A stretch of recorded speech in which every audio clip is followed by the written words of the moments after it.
more than I liked caddying for Paul. I love caddying for Paul, don't get me wrong. How much would you pay to play disc golf? And like, to me, that kind of gives me an idea about like what these elite courses, this is where I'm going back to. It gives me an idea about what these elite courses could or should charge. If I was to go to Europe and play the Beast, I would happily pay $50 because There you go. That's the experience of it.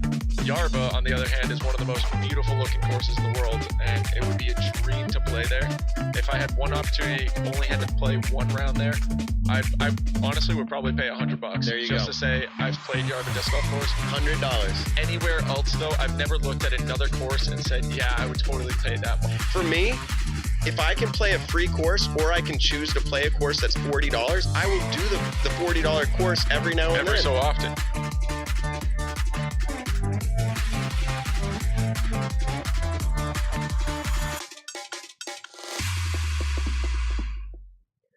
Welcome to episode 8, everybody. Wow. 2 months, Nick. We have been doing the show officially for 2 months. What do you think about that?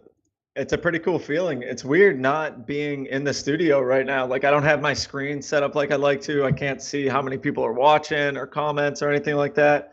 So it's a little awkward, but I'm excited to be on for week number 8 with you, Matt. This has been an awesome ride so far. And let's keep it going. We got some cool things to talk about tonight. Yeah, so you said you're remote. Do you mind disclosing your bomb shelter, or are you not doing dynamite stuff? Not doing dynamite stuff right now. I took this week off. I actually drove down to Virginia on Monday night. I got here Tuesday morning. And I'm actually at Hunter Thomas's house right now, guy, Foundation Disc Golf, and because he has better internet than Paul does. But I've been staying at Paul's house the last couple of days, Paul and Hannah's, for Paul's birthday that's coming up. Yeah, so It's actually today. Yeah, it's today. Yeah, so to Paul's birthday. Happy birthday, Paul. Yeah, happy birthday, Paul. Yeah, one day we'll have him on the show. We're just gonna, tease it out there for about a year so people just keep subscribing. By the way, our subscriber count keeps going up, which it's super motivating and encouraging. Let me just really quickly, while I'm here in the very beginning portion of the show, Nick, I came up with the winner for that birdie game, but I don't think there was a way to contact them because YouTube, it didn't give me that option, or whatever, Facebook, I couldn't find them. So I'm gonna read it out loud. Anybody knows, Brandon Samp, that's S-A-M-P. He is the winner of the birdie game. Brandon Samp. He was the 47th subscriber to our channel, and that was what Nate Heinold last week chose. So congratulations to him. But the first live comment that came up for this show recording, Nick, was, and you have good internet? So you feel good about the internet, not at Paul's, but over at Hunter's? Yeah, Hunter's is pretty good. It's nothing like you got back in Massachusetts, but it should hopefully be decent enough. And yeah, hopefully the quality's still good for everyone. Oh, it's great. So for those who are just now joining, here's the topics tonight. We're going to talk about PDGA ratings. Now, there's a mixed bag of opinions on this, and some people say it's the most confusing thing they've ever heard. Some people say it's the most boring thing because they've just given up on them. And they're focusing just on playing disc golf. But PDGA ratings. And we're also going to talk about, Nick, did you watch the Preserve Championship? I did. I watched every single live round, and I've watched most of the post-round production. Okay, so that's, by the way, they hit a new benchmark for most live viewers again at 16,900 and something. So, it bumped a little more. Yeah. But I was asking about that because... what did you think of the course out there? It looks really fun to play. If you have a big arm, that obviously definitely helps. It's obviously super spectator friendly, and it created an epic battle up until the last hole of the tournament. So that was great, but I don't know. It seems soft to me. Just the 41 down, winning a tournament in 3 days. That's pretty insane. That's 54 holes. So multiple people shot better than 16 under. That must tell you something. No, it's insane. It's like a new memorial. It's an open air course, and I guess that's kind of the terminology like people are giving to it. And I think it used to be a golf course, maybe transitioning. I don't know the full story there. Yep, it is. Or excuse me, it was. So I do know that Cam Why am I having a brain freeze? Kale. Sorry. Kale.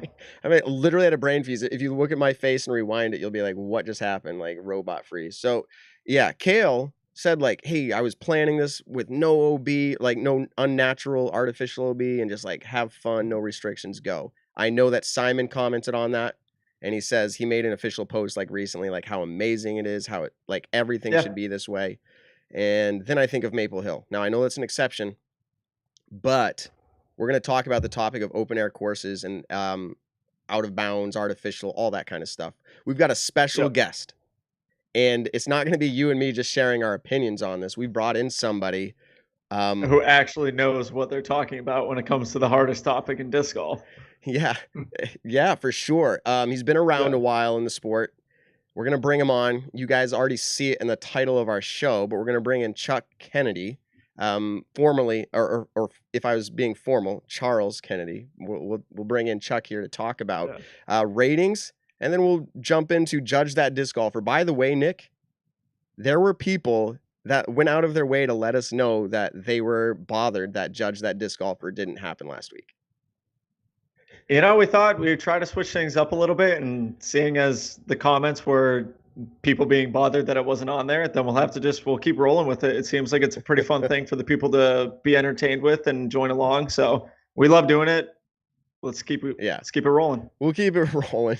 And some people were like, oh, it's definitely better than Would You Rather episode or segment. And I'm like, I can see how that is. We're involving an outside person, you know?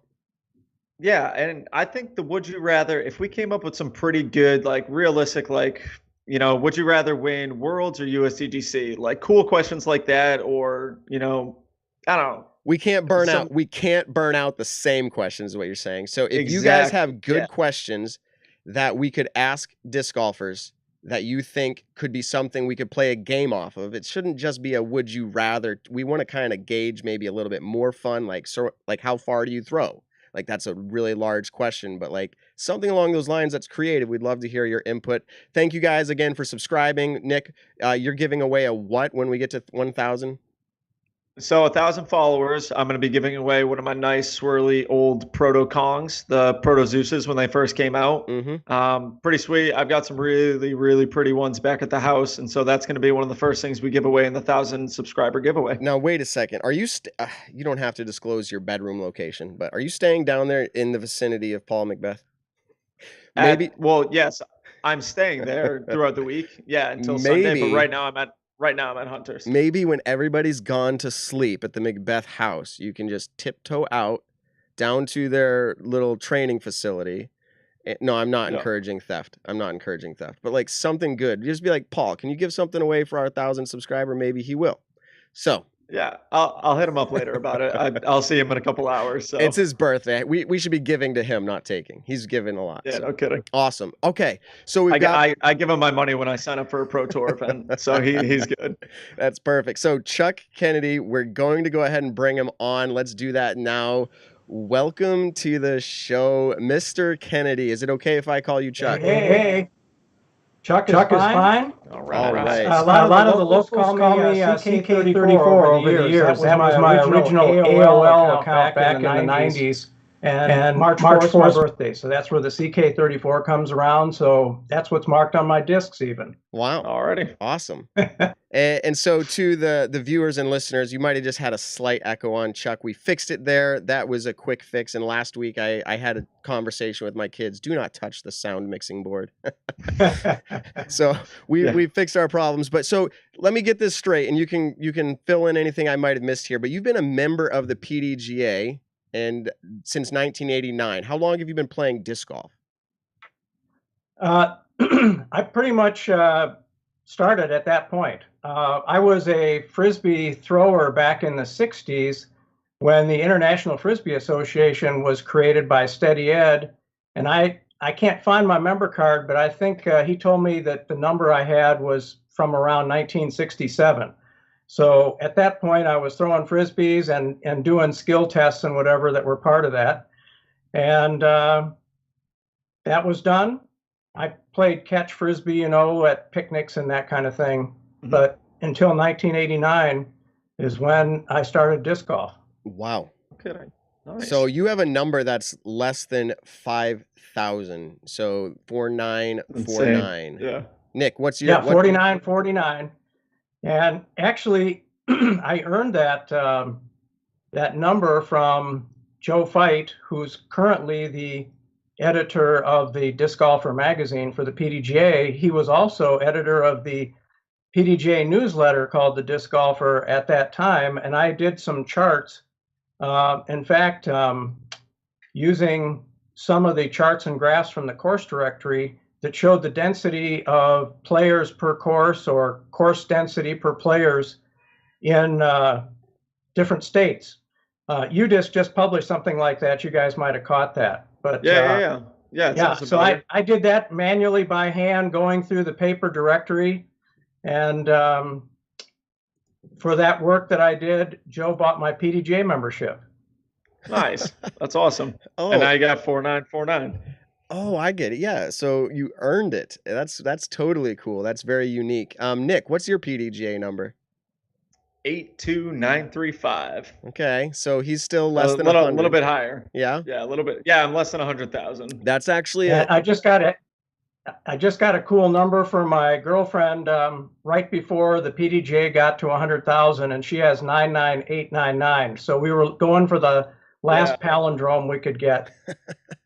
That's totally awesome. Yeah, that's totally That's a cool. sweet number too. That's a geek thing, right? Yes, totally. And we're gonna find out more about you. Maybe that's the kind of thing you like. We'd like to know more. Can I just quickly, to anybody who's just joined us live for the recording, would you do a quick share, a like, some emoji or something to create engagement to let more people see this? Chuck's gonna share some really insightful knowledge about ratings, and we're gonna talk about course play and what that looks like nowadays with Simon's recent comments about open air style courses. Am I correct in saying that you've designed more than 50 disc golf courses?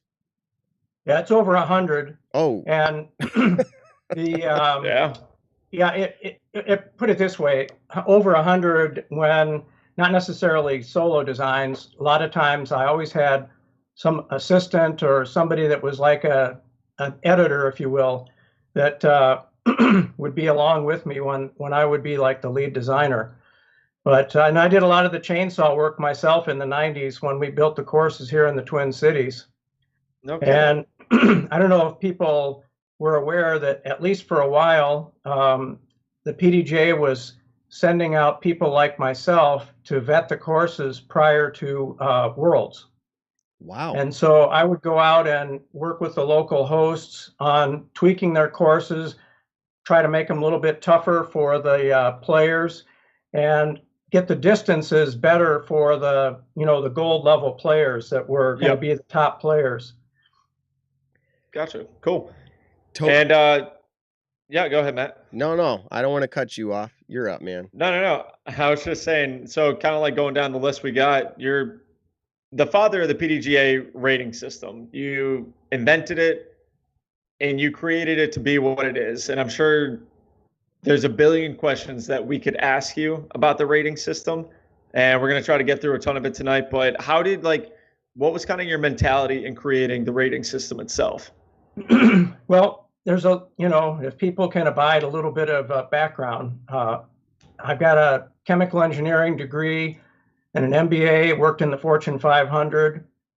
A sport that I did in the 80s prior to disc golf was orienteering, which is running in the woods with a map and a compass using terrain maps. So it was natural for me to get into course design when I got into the sport. In fact, I don't know, I might have the record for the fastest being in the sport and putting in a course. I first threw my first disc in April '89. Yeah. And the course that's still in the ground, called the Valley here in Inver Grove Heights, where I still live, was in the ground by Labor Day. So from April to Labor Day, I got in the sport, learned how to play. Steady Ed actually came to help me work with the course design, and we had the championship course in the ground by September. Wow. They move quickly on those kind of things. I was immersed in the sport pretty quickly, and I was already 36 at the time. So I didn't have the playing history that some of my contemporaries, for example, Dave Greenwell, is about a week or so older than me. And of course, for those who know, Dave Greenwell has been around back in the 70s, doing various disc sports and whatever. And we're friends, and he's now, involved with Prodigy. Yep. But, a lot of people think I've been around a long time, and I have, probably relative to the people that just joined 3 years ago. But I'm sort of a new old guy. Gotcha. A new old guy. Well, you're also a disc golf Hall of Famer, and that was the class of 2006, if I'm correct. So 14 years ago. What was that like?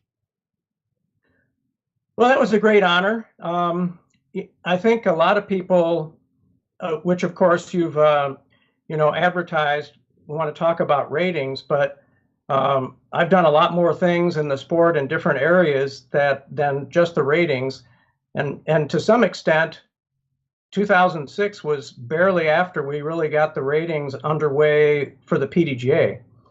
A lot of probably my efforts related to the Hall of Fame had to do with developing the sport and competition in Minnesota, and all of the course development that I had done up to that particular point in time. And to segue towards the ratings, my interest in the ratings was more about figuring out a way of determining course ratings, not so much player ratings. Yep. To this day, I know about player ratings, but I'm more fascinated by how the player ratings are a technique for determining how challenging courses are. The courses could be okay. So that makes sense. The other thing too is that I was involved with the running the competition for the Minnesota Summer Series, which is one of the oldest competition series out there. And one of the challenges back in the 90s is the fact that there wasn't any way of really knowing what your skill level was.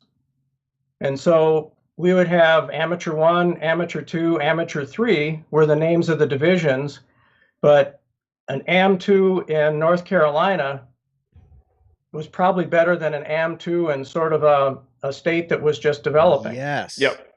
Yeah. And so, when people started traveling more to play for tournaments, it was all over the map. And obviously sandbagging was rampant, even though people weren't necessarily sandbagging, they just didn't know better. In other words, they showed up and it's like, or you'd have like the guy who'd been playing for a while on the local course and just had that local course down. Mm-hmm. He's you think he's a newbie when he comes out there and he torches everybody, because that tournament happened to be on his home course. Yeah. Yeah. So what really happened, and I think a person who hasn't gotten the credit that's due, and he's really the man behind the curtain with the ratings, is my equal partner, Roger Smith.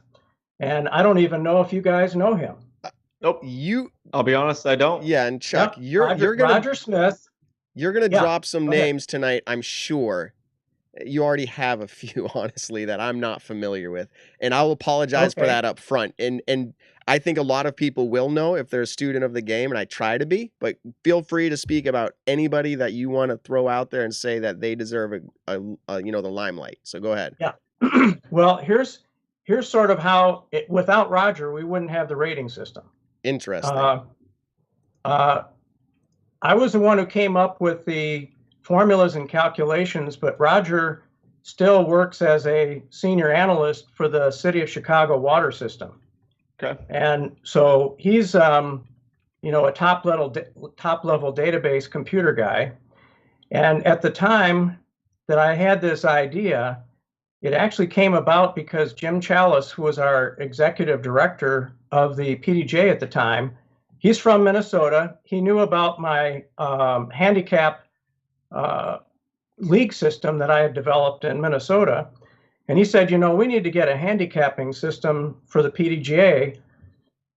And I said, our experience is that players they sort of have sort of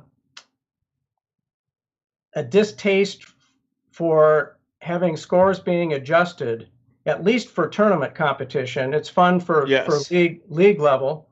And I said, I really don't think that's going to, go over that well. I said, what I think would work is people want to play against people of a similar skill level that they're at a particular point in time.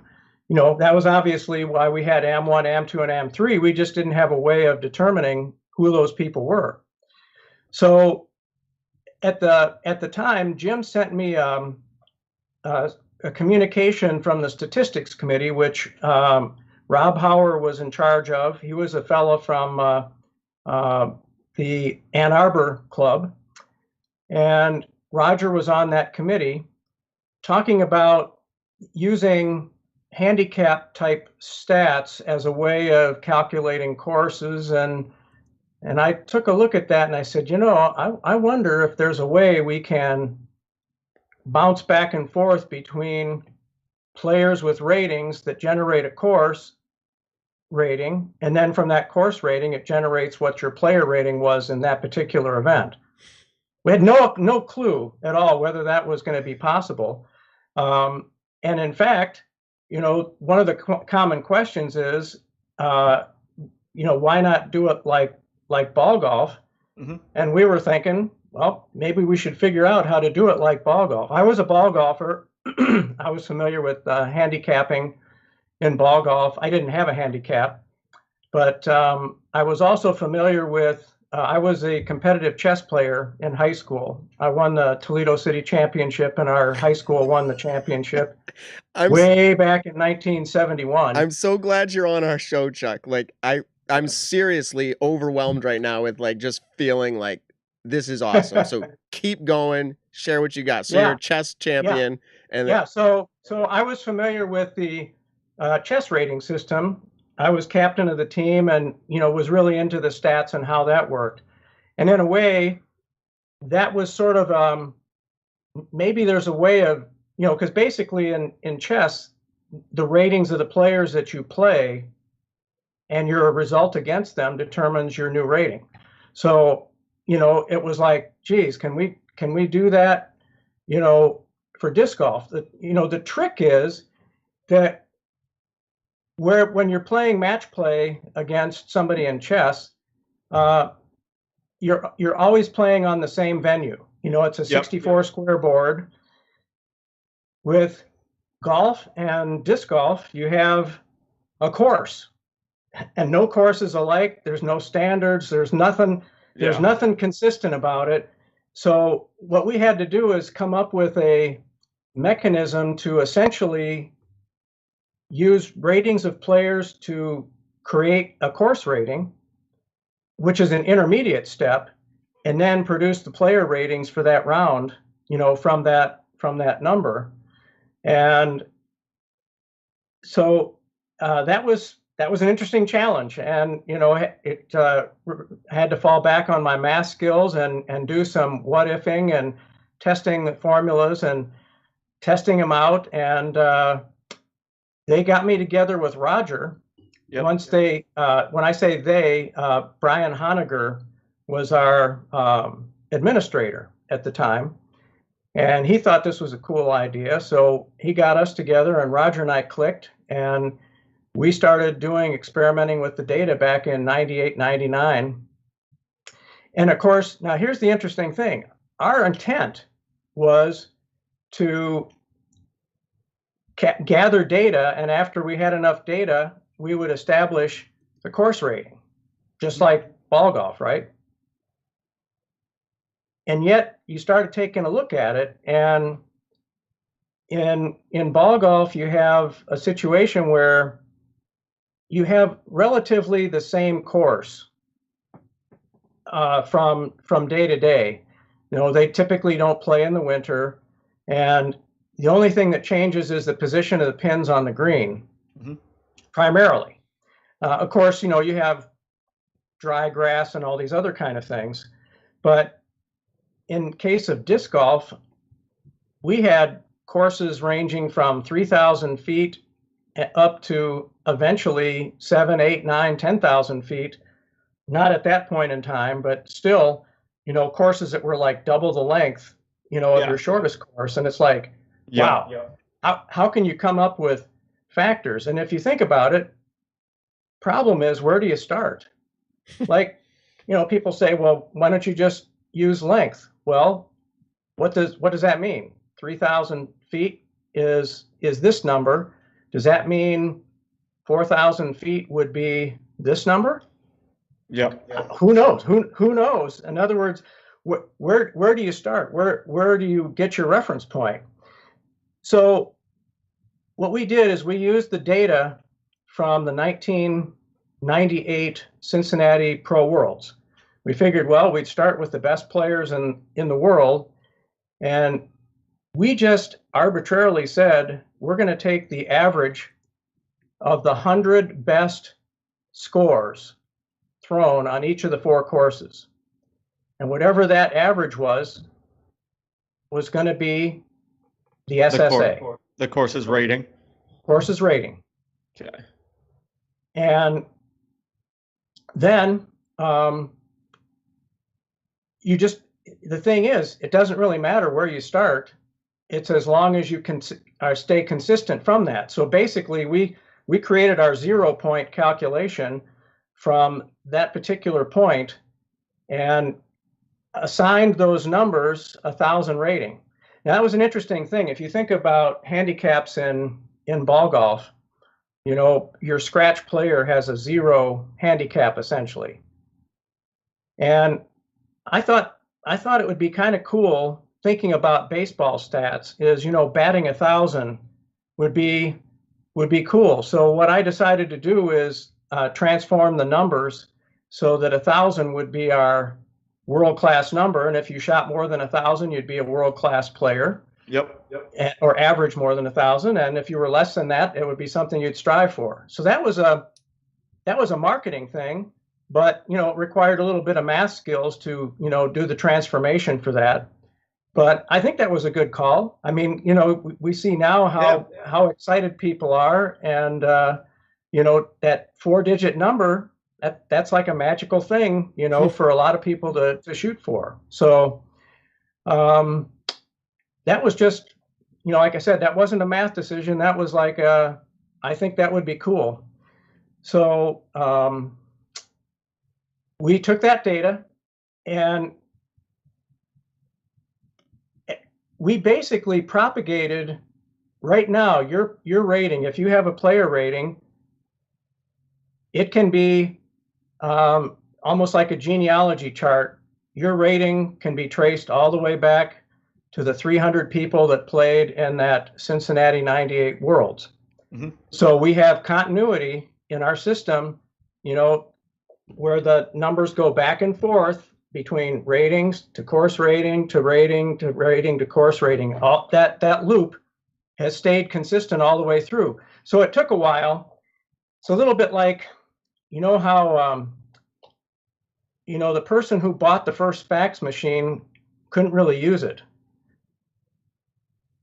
Because who would he send? Yeah, right. There's no one to fax anything to. Right. And so, it's the benefit of networking, where a lot of people need to have numbers in order to generate even more numbers, and then it gets exponential. So basically what we did is we did retro numbers, and we said, okay, these people at the Worlds had these numbers, and we used those numbers to generate ratings in the major events, not just major events, actually any PDGA event that had data.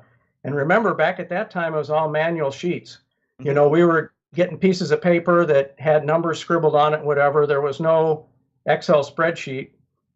And so there was a lot of grunt work back in those early years getting numbers in, but those people at Worlds played in those events, and so we had enough propagators to be able to generate ratings for more people, and then those people generated, and after a while we had a fair-sized database, and of course the database only gets better.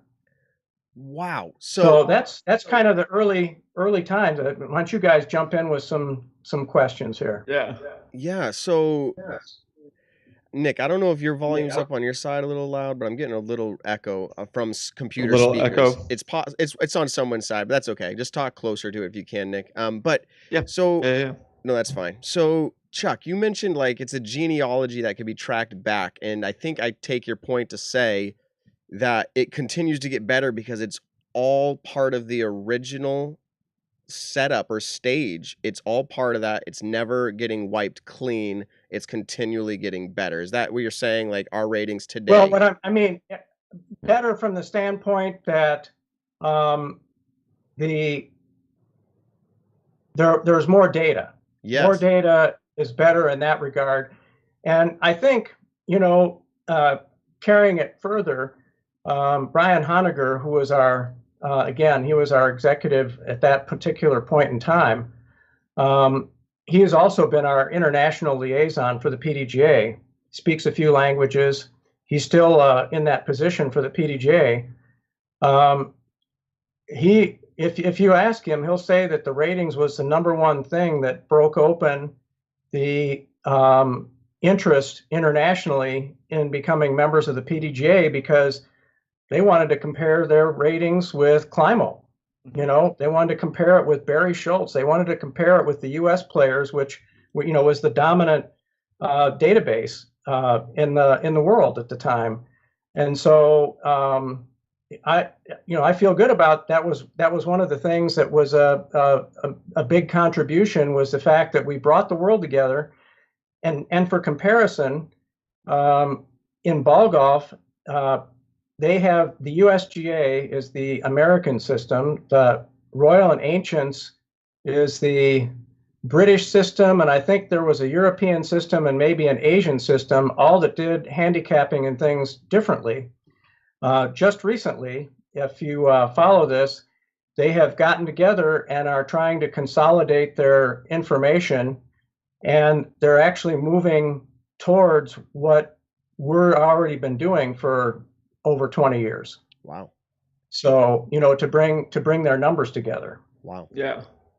So, Chuck, am I incorrect when I say that most of the questions that get asked, and I'm not trying to have you pin, bad guy on anybody, but most of the questions you get asked seem to be revolving around the idea that there's a flaw with the system and I have found it. It's the idea that that's not accurate and here's why, and let me ask you the question and try to catch you and say, look, that's the flaw.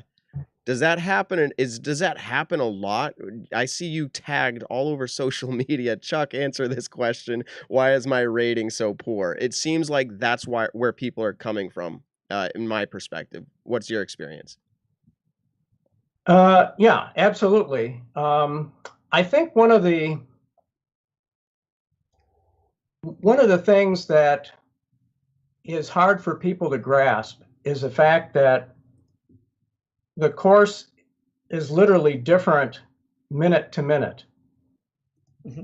Not only that, the people playing the course are landing in different positions the next round that they play.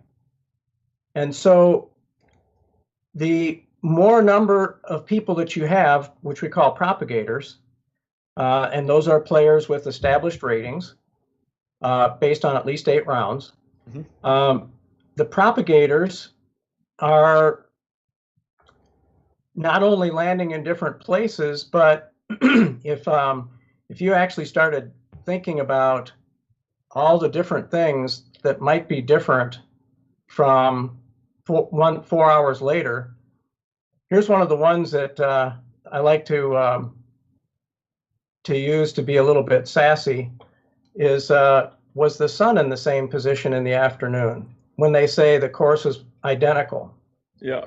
And that sounds like a flip remark, but the thing about it is lighting and shading has a big effect on your depth perception. Mm-hmm. And how you see things, especially in partially or mostly wooded courses. We've probably all seen the situation, the real cool effect where the sunbeam kind of pokes through the clouds or the tree canopy and the basket's lit up. I mean, that's like one of the coolest things. See it on a disc golf course, yeah. And here's the thing. if you think about it, you don't consciously make your throws. Your lizard brain and your practice actually makes the throw. So if you're fooled visually, you might say, I know that that's 250, but your lizard brain that goes through and does the mechanics, I mean, you know that you get screwed up if you actually say, all right, I'm going to try to throw it exactly 76%, you know, and aim right at that particular point. You know, that's not how it works. You know, you've practiced the hole, and, you know, you get in position and you let your mechanics take over and your training take over. And I'm not saying lighting is the only factor. I'm just giving you that's something that's sort of overlooked as a So it's one of the many factors that we have in the rating system. Is you're talking about weather, you're talking about your lighting, you're talking about course conditions, everything. There's a ton that goes on, especially with the propagators as well. I mean, that's one of the huge things. Better rated tournaments seem to have the higher rated propagators at those tournaments or PDGA leagues. But Nick, okay. Are we going to segue into that one? I was just going to say, hold on. Okay. Because there's like, honestly, I have like 80 points down. There's no way we get to them tonight. But I'm trying to also see, Nick, there's the live chat board, and there's a lot of good stuff coming in here too. First of all, I literally had like a mind exploding moment where you said like, hey, the sun's different, because that answers one of my questions, and it actually gives me something to kind of grab onto, because I played around, and I'll just give you my experience. I played around, let's say it was like 992, okay? The first round I shot, I'm just going to do an arbitrary number of 50, okay? And it was rated 992, let's say. Round number 2, I shoot like a 40, let's say like 48. And it's like 994. It went up like 2 points. And I'm going, that's definitely 1,000 rated. And it's like, why isn't that the case? And I couldn't grasp it until you started to say, in technicalities, and correct me if I'm wrong, you're saying technically the course could have played a little easier, and that's what the ratings are showing based off of how everybody else played. Yeah, and I think one of the things that bothers people is, why should my rating be based on the people who show up? Mm-hmm. And you have to really think of propagators as being faceless and nameless. Basically, you had, say, 30 players, 30 propagators that had these ratings. It had if Bob Smith, who's a 940, or Jim White, who's a 940, happened to be there, the same thing would happen. Yep. Now, they might not shoot exactly the same score, and they probably wouldn't. You wouldn't even expect that to be the case. But the point is that, you know, you grab a different set of propagators with the same mix of ratings, the system has demonstrated that it will generate statistically within a similar band of error, you know, on that situation. And the more people you have, the more you have average human performance, you know, within the, you know, there's like a bell-shaped curve, right? In terms of performance, you know, you're more likely to shoot close to your rating. In fact, you know, I'll talk about this a little bit later, but well, I can even jump in now. Here's the rough things that we've discovered is that a player will shoot more than 3 strokes above their rating 1 in 6 rounds. This is on average. Yep. And just the reverse, more than 3 strokes below their rating 1 in 6 rounds. They will shoot 4 out of 6 rounds, or basically 2 out of 3 rounds, within plus or minus 3 strokes of their rating. Is that a propagator that we're talking about? Because, I mean, somebody who's new, yes. Are you going to experience, obviously, deviation from that? Most likely. A brand new player might excel very quick. So you're talking propagator level. Right. And here's the thing, you know, what you have to consider is that the rating system is just sort of a key cog. The real, I guess, you know, the real benefit for the PDGA and players in general, I'd like to think it was how we created the competition system, and ratings just happened to be part of it. I understand. The competition system from the standpoint that my goal at least, was coming up with fair rating brackets, knowing that, nobody plays like a robot. In fact, a robot that actually throws 950 would not really be emulating a player. If they threw 950 every time, that's not what a 950 player does. They have the stats that we just talked about. And so the competition system is really probably the best contribution, even more than the ratings. Of course, a lot of people love the ratings, but the ratings drive the competition system. But just getting a rating, I don't think would matter. Like, for example, let's say we just had, what some people think is we should just have two divisions, pro and am, right? The fact is, we could have ratings. I don't think ratings would necessarily, generate the number of memberships as, hey, we've got divisions from, AM 1, 2, 3, and 4, and you can be reasonably assured that the people that are above the cap on that are not playing against you. And I think that's the appeal to it. I mean, and the prizes that we have. Look, we have, huge numbers of amateur players.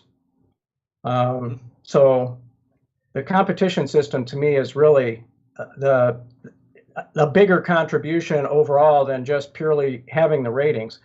The thing that, and to swing that back to course design,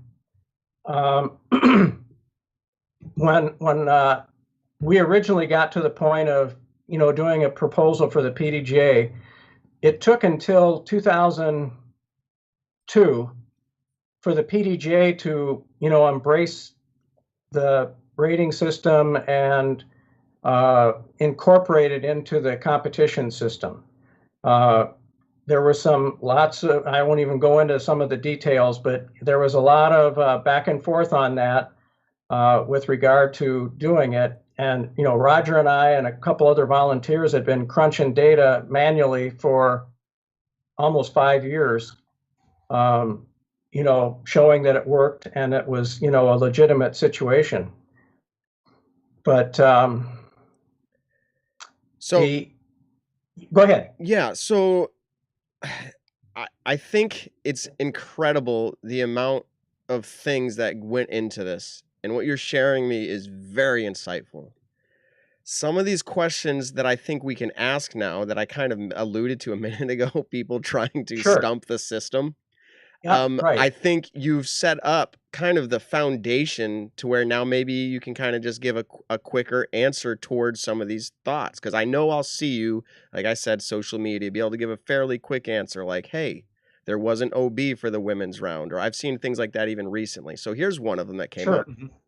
Okay. And we don't know all the details here, but this was a comment live right now. Someone said 2015 Pittsburgh Worlds. They took 990 rated players. They divided them up. So if you were 990 plus, they all played one course. The rest played another course. And then he said, everyone will agree the conditions were substantially worse the second day, but the first day ratings were better. So the 990 plus players played one course. And then the next day they swapped and the lower rated players played that course, but it was substantially worse weather is how he understood it. And he said the ratings were better the second day, or substantially worse the second day, but the first day ratings were better. So as in, like, what would have contributed, or what are some of the bells that are going off in your head that might have contributed to that? Well, one of the things that we've discovered, for example, is that rain does not seem to rain without wind does not materially affect the ratings. In fact, in some cases, playing in the rain, players play more conservative and make fewer mistakes. So that's sort of like a counterintuitive situation that we've discovered. So when they say worse weather, I'm not in other words, that has to be qualified by that. Yes, and So, we for don't know. example, I don't know if it was rain or if it was Yeah. wind, but that's interesting. Yeah. And, again, we now have 4 million rounds in the database in 20 years. Wow. And again, there's a bell-shaped curve. And, most of the numbers are going to be in the middle of that. But out of 4 million rounds, you would expect, the freakish rounds like the 1100 and 1132. And, you expect them over here. And you're going to have, general variance in there that can't be explained by, specific, course factors. I think there's this impression that you get better ratings if you have higher rated players. Yes. Can we go down that topic just a little bit? That's what 99% of the people think, that if higher rated players are there, then your propagators are higher, which means if they shoot well and you do average, you're still going to get a pretty good rate. Let me ask you, Nick, directly. I'm laughing. Isn't this what you also think? I've heard you talk about, hey, I need to go out and play on tour to be able to have a better chance at increasing my rating. No, so I think in certain tournaments, yes, it does help. I'm one to, I think, where locally obviously knowing the courses and everything like that gives you an advantage, but having higher rated players at that tournament does help the ratings go up as well. Going out on the tour where a lot of the courses are harder, then you obviously have to play well to still get a good rating. So I don't think going out on tour, it might, if you're a really good player, it's obviously going to boost your rating a pretty good amount. But if you're a middle of the pack kind of average player, then even going to pro tour events, it's not going to jump your rating up a ton. I mean, you can look at courses like every great player was at Delaware a year or two ago, and ratings were not great at Iron Hill. It's a course that in years past has not rated well, but we could play our local tournament at Buffinville, Matt, with some high level rated players there, and you could shoot 1030 just by shooting 6 or 7 down. You know what I mean? So I'm kind of like, I'm 50-50 on it, where like I think there are tournaments where it does help, but I don't think every single time on the tour as a middle of the pack player, I don't think that's the number one way to get your rating up, by going to all the pro tour events. Okay. I appreciate you actually, Nick. I kind of tried to throw you out there under the bus. Yeah. You actually explained it well. You're not saying like, hey, you get a great rating by going out on the road, but you are talking, and I'm not going to reiterate it. Yep. I am interested, Chuck, because I do think that's a very hot question. The idea that, oh, if I play that tournament, I'm not going to get good ratings. But based off of what you just communicated over the previous 30 minutes, it sounds to me as if we're randomly selecting propagators out of whoever was there. Is there a certain number? Is it like 6, 7, or 8 propagators per round or tournament? Or is it just... Oh no! Everybody in the everybody in the field for that round that's a propagator gets used, unless, and that's, this is some of the improvements that we've made over the years, is to dealing with tanked rounds. Right. And so if a propagator shoots more than 60, so when we do the calculations, if a propagator shoots more than 60 points below their rating, we exclude them from propagating in that round, so that it doesn't artificially boost the SSA. Okay. For people who might not know, what is the SSA? The scratch scoring average is the score that you would expect a 1,000 rated player to average on that layout. And the way to find it is when you just go pull up any of the tournament results on PDGA and look at the ratings of the players, and just look for the score that has the rating closest to 1,000. And you can interpolate in between. Like, for example, if 994 is a 52, and a 51 is 1,002, that it's partway between there. Yep. So, but that's what that is, a scratch scoring average, and that's that's really the pivot point for all of the ratings calculations past that. So is it possible then, Chuck, to get kind of back to that question before we get too far into SSA, which is interesting? Is it possible that a course actually does, a certain or specific course actually produces, and I know it might be your brain, how far you've gone down into this, the way I'm thinking of it, that it produces better ratings? Is that possible that a course could do that? It sounds to me like if enough rounds are played on it, it would eventually even out to where it was the same as any other course. But yet you have people saying, like, standing on their soapbox going, no, for sure, if I play that course, everybody gets higher ratings. And is that something that you've ever seen, or is there a, I don't want to call it a flaw, but is there a time period for a course where it takes a while to develop that? Here are a couple factors that come into play. And people can validate what I say at virtually any one of these pro tour or national tour events that have tee times. In the first round, typically when the first 40 or 50 scores get posted, you can take a look and see what somebody's rating is. Mm-hmm. And most of the time, as long as they haven't stacked the field, meaning that they actually did random groups, other than say the lead card, yep, or the feature card, you'll see that rating will stay pretty close to the same number within a point or two. Now, after you have the first round, if you start taking a look at the numbers, and what you have to do is take a snapshot or just take a peek for round 2, 3, and 4, and the first say 30, 40 people that come in, take a look at what the rating of a 52 is, for example, and you'll watch as the tournament goes on, and that rating will continue to go down. So the idea that having better ratings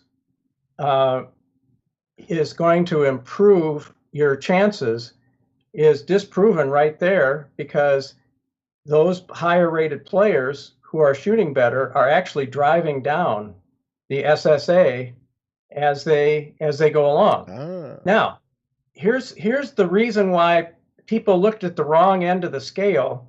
The reason typically why you end up with better ratings when higher rated players come into town, yes, is the course gets tricked out, yep, especially with OB. Yes. And what actually happens is, if you think about it, the only thing that raises the SSA is more strokes among the propagators. Which would be out of bounds. Who's actually taking more strokes than normal? It's the lower rated players. Yep. So here's the thing. If in fact, let's say that you took a half of the DGPT field at an event, half of the field, and calculated the numbers for the top half different from the bottom half, you prove my point. Mm-hmm. Now really the idea is, man, you want a bunch of donators playing in that field. You want to pad that sucking field. If Macbeth is listening, it's like, man, make sure those 900 rated players, are in there. But Paul and I actually talked about this 3 years ago. Yeah, about 3 years ago when I went to Ledgestone, and you have a course that's absolutely littered with water, littered with artificial OB. Your top players aren't going to find the OB as much as, for me, someone who's shooting plus 15 over in one round, and Paul's shooting 10, 11, 12 down. If anything, I'm the one pushing that rating to a higher category because of how bad the bottom half of the people are playing and how much we're throwing OB, the more strokes that we're getting and everything like that. So can I say this? And Chuck, I see you pulling something up there. Let me just switch over to it, but I'm going to go ahead. Let me ask this. Doesn't it make sense then? Because, and maybe I'm just hearing this with a flaw, but a fixed SSA, and I don't know if it'd be for like a period of time. Obviously, new courses, you need to base it off of how the players are playing it. But wouldn't a fixed SSA in that situation fix that? And I'm going to call it a problem, it sounds like, because the ratings should not be. I don't want to skew it by bringing in a whole bunch of 900 rated players. And maybe it's not skewing it. Maybe it's the actual rating. But it sounds to be like, okay, if we divided up the higher rated players from the lower rated players, they're not going to get as high of a rating. So it's based off of the players playing is how it sounds like, and their quality, which you'd say that's what ratings always are. Mhm. But I feel like it can be skewed, and I don't want to say on purpose, but again, you're saying, well, if you have a lot of players coming in at a lower rating, that the rating is going to be higher for the higher rated players. Wouldn't a fixed SSA, I guess is where I'm going with that, wouldn't a fixed SSA fix that for a course that had a track record, let's say? Well, I'll give it for instance, let's take a look at, there was a Las Vegas challenge, not the recent one, but the one that was, probably 6-7 years ago. It wasn't as laced with OB as some of the current wild horse layouts. There was equivalent of 6 shots different in SSA strictly due to the wind between times of the day. So, Okay. the fixed SSA idea, has a certain lure to it, because I understand people want to go out there and play their local course and, try to shoot the course record. Of course, shooting a course record when you're having a putt like Nico had at the end of his tournament compared to that same distance when you're playing a recreational round that's a difference in the way the course plays, right? I mean, so that's the complication in all this. I mean, as much as I would, like even personally to have a number, it's just unrealistic. And I think the point that we came to when we were first doing these calculations is, let's say that you're gathering a bunch of data to come up with that fixed SSA. Okay, you got, our thought was, man, all we really need is 50 rounds. Boy, were we wrong. I mean, the idea is that if the data that you're collecting to create the fixed SSA is good enough to create that, isn't it better to actually just use the data that you got? Yeah. I mean, that's kind of like the common sense thing. You say, dang, if we're going to use these numbers to, create some sort of average, isn't it better to use the numbers that were generated in the actual conditions that people were playing in instead of that? It's sort of like having a fixed SSA would be going to the Farmer's Almanac and predicting what the temperature is going to be on July 10th. Okay. And even if, and even if you say use current data where, let's say for your location, it's the average temperature for July 10th is 75 degrees and no rain, you're still going to look at the current forecast and the thermometer to actually make a call on what you do, right? I mean, yes. Can I give you a hypothetical? And okay, it's it's going to be one of those things where it's not reality, but I want to ask just to help me understand something a little bit better here. Let's say there was a way, Chuck, to have exact same elements, weather, environment, atmosphere, everything, like duplicate the day. All right. So that's where I'm starting with. And you had different players playing it. Let's just say, for the sake of discussion here, the same amount of propagators. They can be different ones, but the same amount. Are we going to probably run into a different rating? Or Yeah, absolutely. I mean, we have statistical numbers that show if you have 10 propagators, that the SSA statistically 95% of the time, will fall between X and X. It'll be, say, 1.5 strokes different 95% of the time. And if we have 100 propagators like we do in some of our big events, maybe it'll be 0.8 stroke variance with 95% probability. We have tables like that. And like I said, when people ask these questions, it's like, yeah, we're going to get variances, but we're going to be closer than we will if we made up some sort of an average number. Right. And the thing about it is think about how the course changes over the year. For example, let's say that we had the identical course could be located in, say, Florida and also in Minnesota. Literally you were able to duplicate it. We're using your hypothetical of, the exact same conditions. That in Minnesota, that SSA is going to change due to temperature and foliage and ground cover of snow over 12 months. The thing that's cool about the rating system is we can do PDGA events in nasty weather, right? And the numbers are fair. And, it's based on that same set of propagators, and all of those factors are taken into account based on the scores that they shoot. Right. And so I guess it's very interesting to me. All this is very interesting. There's a few questions, and we don't want to. I mean, yeah, there's a lot to do with ratings here, but can I just ask, what's your current involvement with the rating system now? Anything? I think I heard through the grapevine you were able to sell that, or the PDGA purchased it from you. Yeah. This had been in the works for a few years.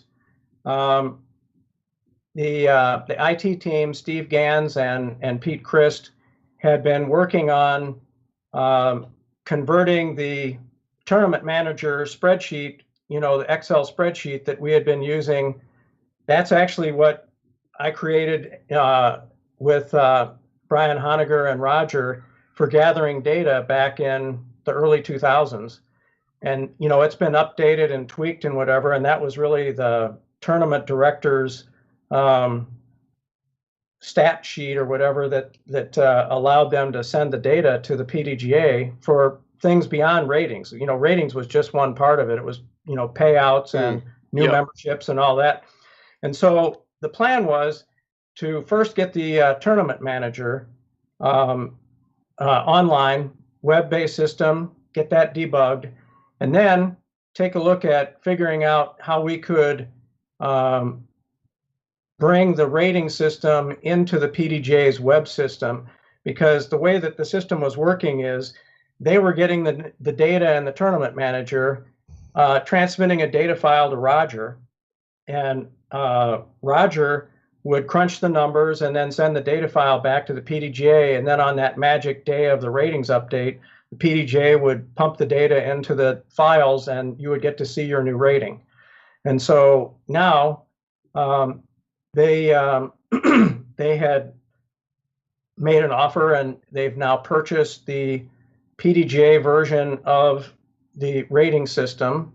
And Roger and I are splitting that money over some time payments. Awesome. So that's what's happened.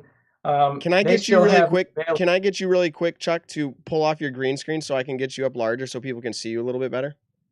Okay, sure. That'll just make it a little easier, I think, for conversation. For people listening on our podcast, they're like, we don't get it, but yeah. Oh, gotcha. But for this, it's a little bit easier for people. So you sold it. Now you called it the PDGA version. I think we could literally go on forever, but here's my takeaway. And Nick, tell me if you agree with this. My takeaway is that you get very close. So anybody who really believes that they found that loophole that makes the whole system invalid, they're really talking about, your rating is off by 5 points, 8 points, 12 points. We're not talking drastic. We're not talking, wow, you're really a 930, but you're throwing like you're 990. Like that doesn't happen. And that's what my takeaway is. Is that what you're hearing too, Nick? Well, yeah, I hear that. I mean, I think a lot of things like you were talking about earlier is certain areas obviously play better than other areas. Like the Charlotte disc golf scene is better than the Massachusetts disc golf scene. You know what I mean? And so when you get a 1,000 rated player out of Charlotte, he might be a 1020 rated player in Massachusetts. And like one of the jokes every single time I come down, when I moved down to Virginia, I think from Massachusetts, I was 960 at the time. And then when I moved down to Virginia, I went down to like 940 or 935 or something like that, just from not knowing the courses, not practicing as much, and then going out to tournaments and just epically failing at them. And so me and my buddy Hunter, who I'm staying at his house right now, we always had this joke that, I'm a 990 rated player in Massachusetts, but I'm a 950 rated player in Virginia. So it's always been, what I'd like to say about it is we are now at the point where we should actually be, now that I'm not running the system, lobbying the PDGA to do breakouts of ratings based on courses, because there's a significant enough difference in that. Now, we can put a pin in this conversation and continue on some ratings questions, but this is a segue point into some of the course-related types of things. Yeah. So let's do that. Let's do that, because you know where we're going. So we talked about it. We're going to talk about the courses and what it looks like today, what people want, what players want, what viewers want, maybe what the tournament directors want. That's a whole conversation. There's one final wrap up here for the ratings and I don't want to force you to a yes or no, but it would be very interesting if you gave me a yes or no, and then if you want to follow it up, you could. Is there something, and I'm going to call it, I think I might have heard rumor of it talked about this way. There's a fudge factor in the sense that if players continue to get better, Paul Macbeth's rating continues to get better, and let's say the top 20 continue to get better, and the same players they're all playing and they're getting better ratings. Obviously, Paul's has the highest rating ever, which means he can keep going higher. There's not a limit to the ceiling for ratings. Does that mean eventually that everybody's player ratings are start creeping up over time? I guess yes or no, and then you can follow it up. What do you think? The only inherent creep has to do with courses. So I mean, it's going to be related to that. Yep. If in fact we were playing courses that were in play back more when the rating system was put into play, there wouldn't be any creep. But the OB is the big X factor that is affecting some of this creep, which is what I had talked about before when people are saying, oh man, I can get better ratings when the top guys come into town. Well, it's because of the out of bounds penalties, padding extra strokes. That slide that I had, if you want to put it back up, that was essentially. I'll switch over to it. There you go. Yeah. So if you take a look at that red section, I call it penalty padding, and I'll show you something that we can really talk about. And hopefully people can see that for our viewers. No, explain it for our viewers or our listeners. It's blurred on purpose. Okay. But basically, the green tournaments and the courses down in the green section are what we would consider conventional courses, less than one OB penalty per player per round. Just to give a comparison to ball golf, if we're supposedly going to be trying to emulate ball golf, then here's something that you might not be aware of. Even with all the water hazards and things that you see on tour, what would you guess? I'll do a question. What would you guess is the average amount of penalties per round per player on the PGA Tour? Oh, the PGA. Now, yeah, I read your fairways to stats, and I think I might have seen that, but I'll ask Nick. Nick, what do you think? So penalties is how you put it, I think. Yeah. So PGA Tour. Yeah. How many around per person? Per player, I was gonna say at most 1 to 2. I mean, I think 2 is kind of high. I'm trying to think back at tournaments that I've watched in the past, and I don't know. I feel like 1, Okay. maybe. So and that, PGA. even I feel like that's high. Okay, Yeah. for PGA. What do you think, Chuck? Or what do you know? Yeah, the actual the 200 players that they track, the average penalties, and this is not just water penalties. This is anything that counts as a penalty. Mm-hmm. Is 1 penalty per 2.5 rounds. One Okay. penalty. Yeah. Yeah. So Now, if Yeah. you take a look at the courses in the purple section at the top, that's Ledgestone, USDGC, Glassblown, and Utah Open 2018. Mhm. OBs per player per round, 6.2, 5.2, 5.1, 4.6. Mm. So we're talking about roughly, 20 times as many penalties Okay, Yeah. so let's do this. in comparison. That's the tease right there. I see right where we're going. This is perfect. Can we pause this? We're going to play that game, judge that disc golfer, and then we're going to transition right into this topic of courses, because this is interesting to see how courses are playing now and certain courses are playing compared to, again, relating to golf, and that's a whole nother debate. But let's go ahead and, Nick, you ready to play judge that disc golfer? Let's do it. Okay, so let me get it up here, everybody, and play along with us. And we're going to go right back to that, Chuck. And here's the game. Okay. Judge that disc golfer.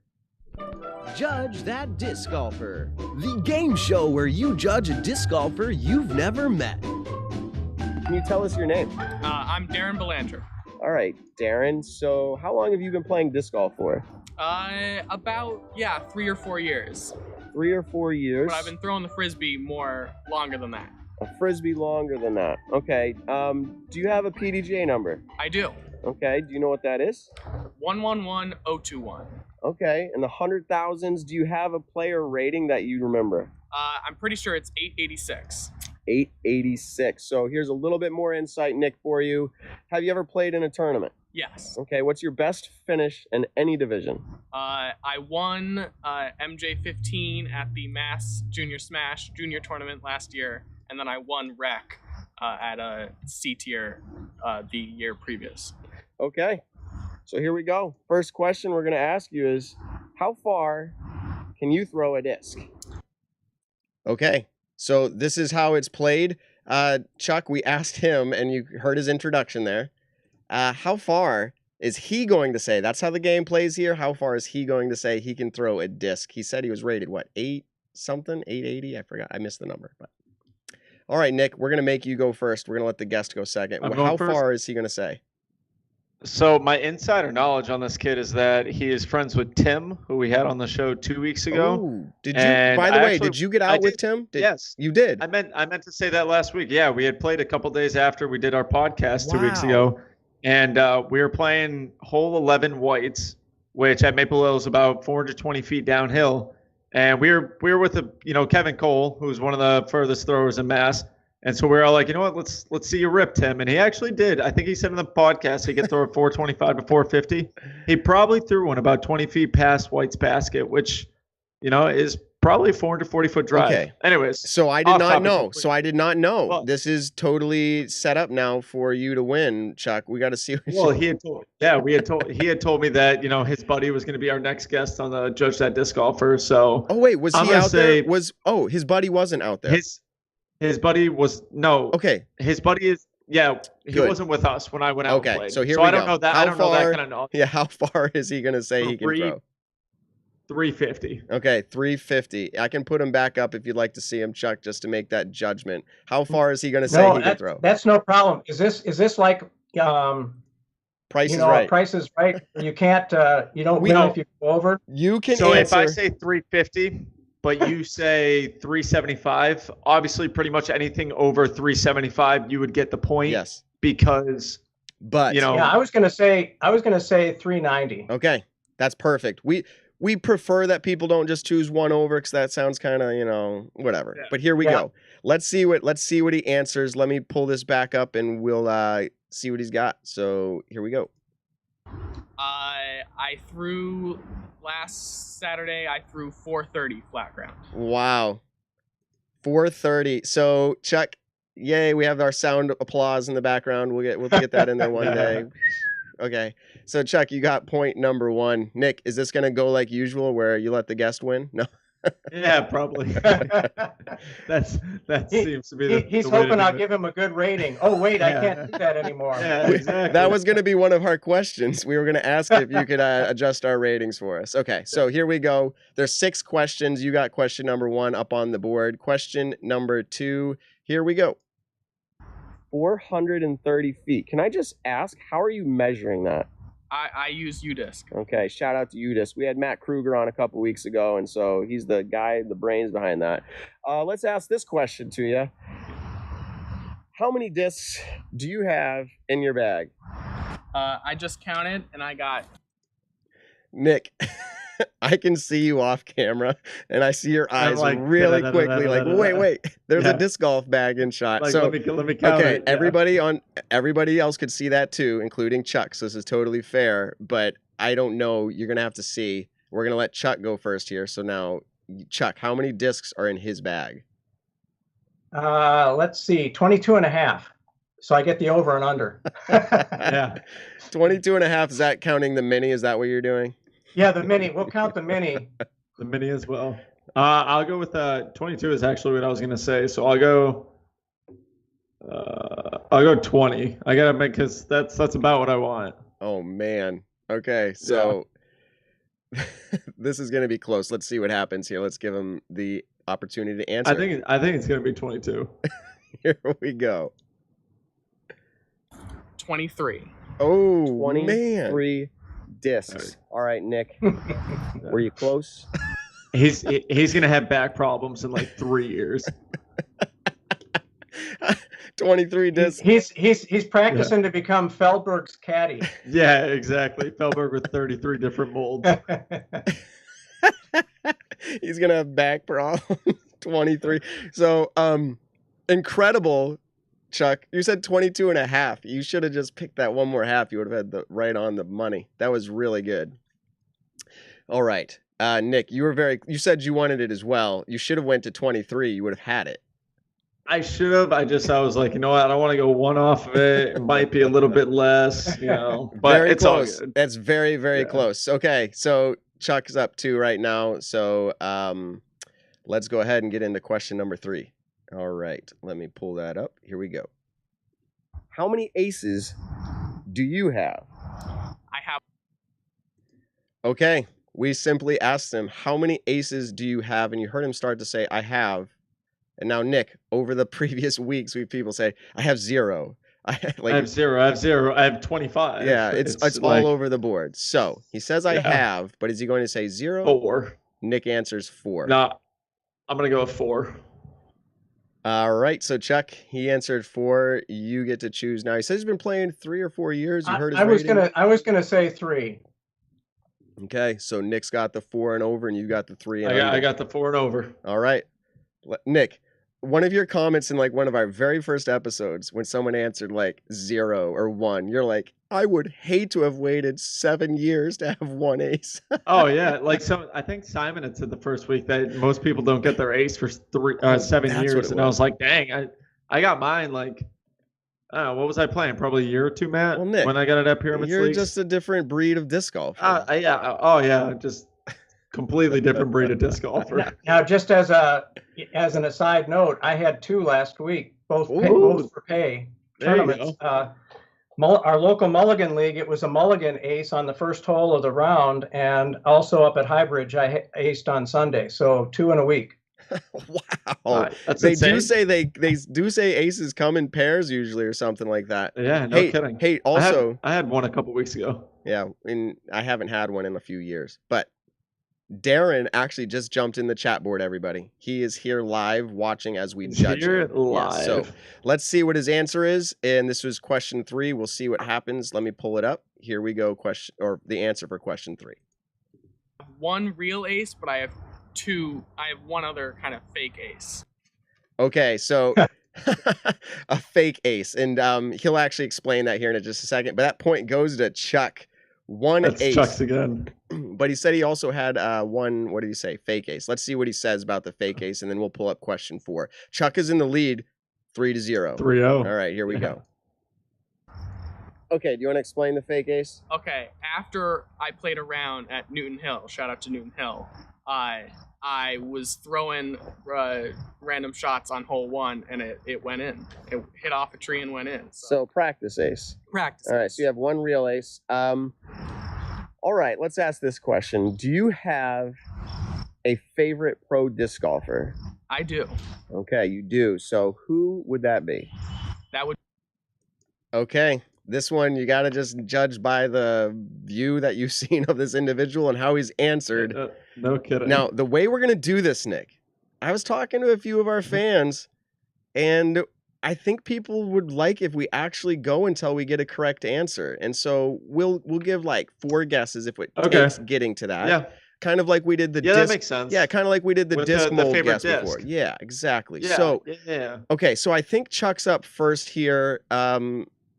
Chuck, Yes, he is. what do you think he's going to answer as his favorite professional disc golfer? I'm going to at least grab Simon. Yes. Right. I'm going to go Paul Macbeth. Okay, so first of all, Chuck, good job with the Simon. A lot of people don't realize it, but regionally here in Maple Hill, that's where he's been hanging out, and a lot of people. Exactly, I knew that. That was I kind of keep up with what's happening. Great. Simon's been my safe pick like the last 4 weeks. I think 2 of them it's actually done me well. Okay, so because I do know the answer, and we're going to go until we get it correctly. Neither of you are correct. They were great guesses, and probably the top 2 you should always choose. We're going to reset, and we're going to let Chuck go again. I'll say Eagle. Okay, that's a great guess as well. So he's got a prodigy bag. Let's try Chris Dickerson. Wow, very insightful. Nick, you're starting to learn when you watch the video, because I don't have it up right now. You're starting to learn to look at all the details. Okay, excellent job. Okay, so once again, not correct. We're going to go into round 3 here of guessing. We'll do 4 max, and then we will just, I'll pick a number between 1 and 10 or something. All right, Chuck, back to you. Here we go. Guess one more. Let's see. So the prodigy angle. Hey, I got to go with my homeboy Kale. Kale. All right, Kale Leviska. Awesome. I'll go Ricky Wysocki. Okay. So this is going to take it to round 4, everybody. It is still not correct. So I will give you a clue at this, like, great player, top 20 for sure. I don't know where they exact fall. Actually, oh man, I wish I really quickly had a way to pull up where they were and I could tell you what place they were in the world, and then you could just guess off of that. But I don't know, and I can't access it that quick. And you're not looking at the chat board, but people in the chat board did guess correctly. So let's go back to Chuck and let's see here, Chuck. This is 4th guess. Well, this may not be it, but I'll at least give some props to New Englander top player Steve Brinster. Wow, you are really in the know, man. That is a great shout out. U.S. champion a few years back. He's the man. All right, Nick. Steve's awesome. Nick, your guess. Top 20 player. Let's go Gary Gerthy, double G. Okay, so this was round 4. Neither of you got it correctly. What we're going to do is the buzzer lightning round. Literally, whoever gets it out of their mouth first is going to win the point. And I'm going to give a clue here. So you're both on time. You ready? As soon as I give this clue, I'm going to listen and see who can answer it. Their nickname may be related to a recent holiday in the patriotic sense.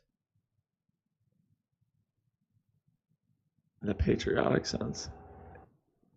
July 4th. Kevin Jones. There you KJ go. USA. Good job, Nick. Kevin was going to be my pick because of the prodigy bag, and then I was like, Chris Dickerson's really good. No, Kevin, That's a good call. Yeah. You were Kevin's you were awesome. very close, Chuck. You said I'm gonna go the Prodigy route. I said here it is. It's Chuck's to win. Yeah. Kale though is an awesome guess because Kale is just a super good dude in general. So that means Nick still has a chance because there's 6 full questions and Chuck has 3 and Nick has 1. Let's go into question. I got one right. Okay. All right. Number 5. KJ USA, Kevin Jones. Kevin Jones. Shout out to him. That's a few weeks we've gotten that now. All right, so here we go. All right, so let me ask this question. You said you could throw over 400 feet. Would you rather get an ace, a massive ace over 400 feet, or play around with KJ USA?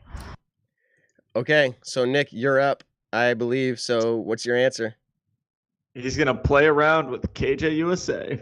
Yeah, so this is a question we ask every week. We ask if they'd rather hit a 400-foot ace, Chuck, or play with their favorite player. What do you think? You can guess the same as Nick if you'd like. It's just obviously going to push at that point. Yeah, he can't win if I take the same thing. Yeah, exactly. Come on, I'm a statistics guy, right? Yep. All right, so but that's what I would guess. Playing around with KJ and throwing that 400-foot ace in the round with him. Yes. So we think we're going to change that question in the future. You got to start putting money. Yeah, Yes. we got to put money. This in that was question, pre-recorded. So we'd rather hit an ace. Yeah. Okay. This is from, what? So 3 let's weeks see. ago? Yeah, let's see what he says. Hands down, I'd rather play with Kevin. There you go. So the crowd goes wild. And that's a win for Chuck. But let's just get in the last question here. We'll just do it for fun. Favorite disc golf disc? Not necessarily plastic or like specifically, but like your mold. The favorite mold that you throw. I gotta give it to the. Okay, so just for fun, Chuck, if Nick hits this nail on the head exactly out of the 1,000 disc improved molds by the PDGA, would you be willing to give him a tie going to a final bonus point? I suppose. Okay, I mean, so Nick, one guess. Thanks. One guess. An M4. M4. All right, Chuck, for fun, what do you guess? D3. Okay, so we're going Prodigy. Let's see what he says here. And here we go.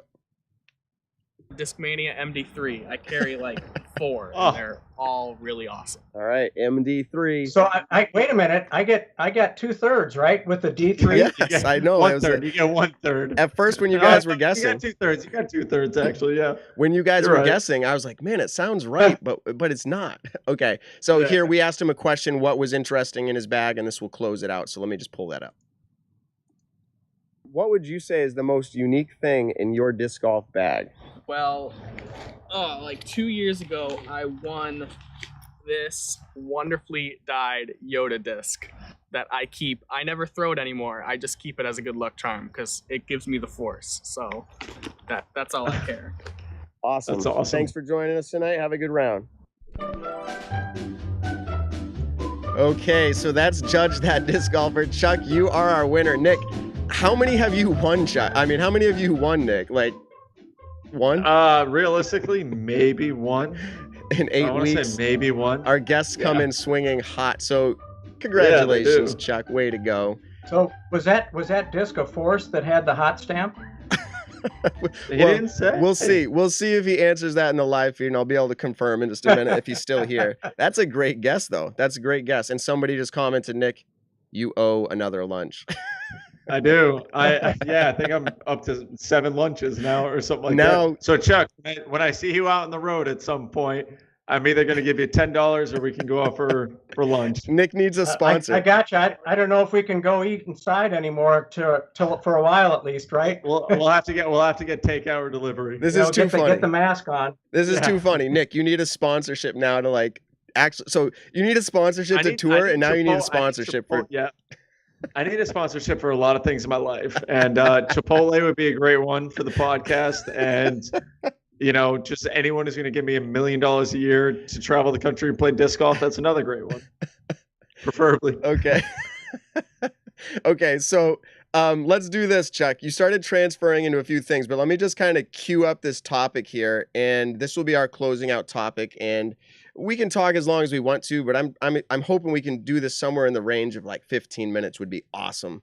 Let's see here. Okay. Course design and how it should be. And this topic came up at least it's been a discussion for a while. But Simon Lizotte, if you look him up on Instagram, you will see that he made a post, I believe yesterday as well as today, where he says he talks about course rounds, and he says it was amazing. In fact, he says no gimmicks, no holes you can blow the whole tournament on, a 4-way tie for the lead before the last hole, top 10 all within striking distance. How doesn't everyone see that this is what disc golf could be? The amount of lucky and unlucky things I see each and every week on all the courses, it's ridiculous. Last weekend, I barely saw any luck or bad luck. I saw skill and I saw mistakes. And then he goes and he brings it to the DDO, which is played on Country Club, which is a golf course with rope OB everywhere. Can we start this topic by saying, what if you had to answer, like, just very short, like, here's my opinion on it. I'll start with Nick. What in your mind is the stereotyped disc golf course, Nick? It's weird. It's changed over the last couple of years. Fair. I mean, before we only played on wooded courses, and we played on courses that, say, weren't spectator friendly. But over the last few years, we've really incorporated in using ball golf courses. And GBO's obviously always done that. The Masters Cup's just recently, over the last, I think, 4 years, started doing that. But disc golf has slowly been shifting a lot of their tour events into disc golf courses. So, I mean, I guess it's weird. The stereotype for your average local player, I think, is tight wooded courses, like for you and me, Matt. And I'm sure out in Minnesota has a lot of those. But out on the tour now, it seems like there's a very large majority of it is played on open courses now. Memorial, Vegas, D-Glow is somewhat open. Fox Run is pretty open for the most part. I know it's not on a ball golf course, but it's weird. We're almost at that point where it's 50-50 So in ball golf courses and regular disc golf courses. let me ask Chuck, because he's been playing longer than both of us combined. Mhm. Disc golf courses, and I'm just genuinely asking. I think I have somewhat of an awareness, but like worlds back, like some of the first world championships, were they played in the woods or were they played in a park location that was more open air in a general sense? Well, I would say that if you go at the definition of disc golf in relation to ball golf, disc golf is about shaping shots around vertical hazards, as opposed to ball golf, which is avoiding nasty surfaces. So it's a vertical game versus a horizontal game in terms of landing areas. Yep. So the answer would be, yeah. I mean, it was almost against course design to not do something that, got an obstacle of some sort, somewhere on the fairway at least, on properties that were relatively open. And of course, a lot of the properties that the courses were put on were not put on ball golf, properties, Yeah. which by their very nature, the scale of the game has, much wider areas so that it doesn't really fit disc golf well, especially in some of these courses that are combo now. We've got that move towards, having additional places to play that are on ball golf courses. But to me, it wouldn't be my favorite thing, and definitely different than essentially the courses that just take a look at all the courses that I've either designed for Worlds, designed for tournament play, went and vetted at different sites. I honestly can't think of a course that was ever played that was as open as Kale's. Now, that doesn't say that it's wrong. It's just different. Yes, and so that's literally 100%. what our discussion is going to be, Nick. And this is I'm trying to pin you on a yes or no here, but which would you rather play? Would you rather play? And so here's a would you rather game. Tight wood. Would you rather play Maple Hill?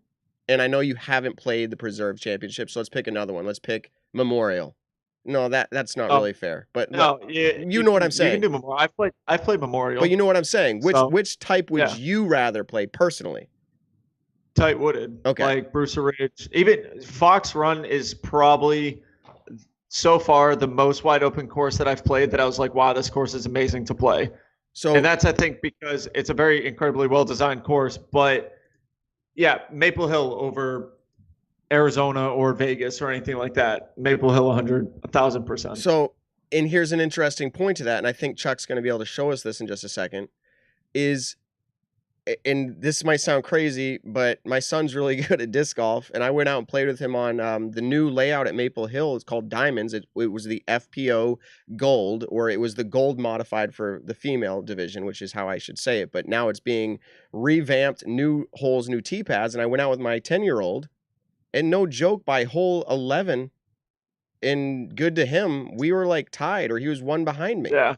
And I feel like, and this is just in contrast to Simon's post, and Simon, I love you. I'm not trying to say you're bad for your opinion. I think your opinion is great. But I also think there's an interesting opinion to say that why can't you have the close battles and the exciting finishes in the woods? Like, meaning a player like my son can now compete against other people. Look at James Conrad, right? He loves the woods. Look at all these other. So I think a good mix is healthy. But I'm going to say from a spectator's point of view, it is kind of boring because there's that element of like, oh, is he going to throw OB here? Or is he going to hit his line here? But when you're on a course like the Preserve Championship, I don't have that question. I just go, who's not going to You have mess a 200-foot landing zone. Yeah. Who's not going to mess up like a shank? Who's not going to shank a shot? Because realistically, yeah, your landing zone's way larger. So I don't know. There's a lot to talk about this. I want to see what Chuck has to say because he actually has some stats here that he can show us. So Chuck, what are you showing us here? Yeah, go. For those that can't really see well, because it's not intended not to be that way, Pro World's right up here, 4.2. This is Fox Run, 4.2 OBs per player per round. Down here in the green zone, we got Brewster Ridge at 0.6. So, which would be the purpose of the green color is what we would consider normal historical disc golf. And so we saw the contrast there. The thing that I would say from a fairness standpoint that was interesting is the fact that we played 5 rounds there. I didn't play, but there were five rounds played, 3 on Fox Run and 2 on Brewster Ridge. Whichever course was going to be the third course played 3 times probably affected who won. Oh, for sure. But here's the question about how these penalties play in, because I don't think it just means that course is playing tougher with OB. But for instance, the Preserve Championships, that's going to have a very low. Yeah, it's going to have a very low penalty system. OB, yeah. And it's just in an open area. So to propose that, there's 2 options that I see, Chuck. Take it into a wooded area where there's more obstacles, as you said, for the flight path, or create what most people are going to consider artificial OB, which that's a whole nother topic I would like to actually touch on tonight. But aren't those really our 2 options, Chuck? Well, I would say yes, but there's another factor to consider, and that's the part that is lacking in the analysis of things. Just because you have OB and just because you have trees doesn't mean the holes are fair. True. Fair being defined as there's a better correlation. In other words, a fair layout will have a good correlation between a player's rating and their finish position. Mm-hmm. Okay?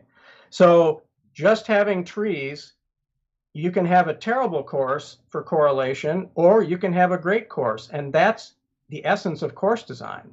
Yes. And the same thing is true about out of bounds.